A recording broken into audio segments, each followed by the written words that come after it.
बहुत समय पहले हिरण्यकश्यप नाम के राक्षस ने ब्रह्मा देव की तपस्या करके अमर होने का वरदान मांगा। जब ब्रह्मा देव ने अमरता का वरदान देने से मना कर दिया, तो उसने मांगा कि उसे संसार में रहने वाला कोई भी जीव जंतु, राक्षस, देवी देवता और मनुष्य मार न पाए। साथ ही न वो दिन में मरे और न ही रात के समय, न तो पृथ्वी पर मरे और न ही आकाश में, न तो घर के अंदर और न ही बाहर, और न ही शस्त्र से मरे और न ही अस्त्र से। हिरण्यकश्यप की तपस्या से ब्रह्मा देव खुश थे ही, इसलिए अमरता के एक वरदान के बदले उन्होंने ये सारे वरदान उसे दे दिए। इसे पाकर उसने हर जगह तबाही मचाना शुरू कर दिया। उससे मनुष्य ही नहीं, देवता भी परेशान रहने लगे। वह अपनी शक्ति से दुर्बलों को सताने लगा।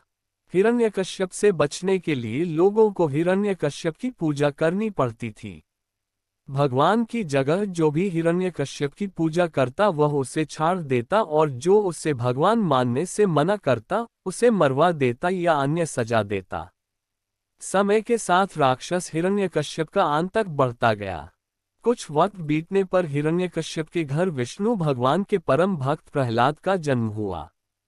हिरण्यकश्यप ने प्रहलाद को कई बार विष्णु भगवान की पूजा करने से मना किया और कहा, मैं ही भगवान हूँ, तुम मेरी आराधना करो। हर बार हिरण्यकश्यप की बात सुनकर प्रहलाद कहते, मेरे सिर्फ एक ही भगवान है और वो भगवान विष्णु है। प्रहलाद की बातें सुनकर हिरण्यकश्यप ने उन्हें मारने की कई कोशिश की, लेकिन वह सफल नहीं हो पाया। भगवान विष्णु अपनी शक्ति से हर बार हिरण्यकश्यप के सारे प्रयास विफल कर देते थे।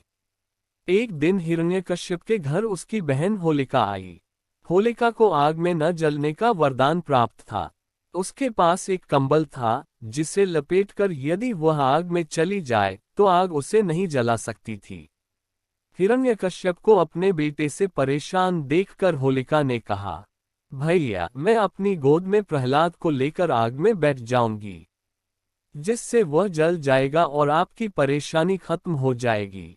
हिरण्यकश्यप ने इस योजना के लिए हामी भर दी। उसके बाद होलिका अपनी गोद में प्रहलाद को बैठाकर आग पर बैठ गई। उसी वक्त भगवान की कृपा से होलिका का कंबल प्रहलाद के ऊपर आ गया और होलिका जलकर खाक हो गई।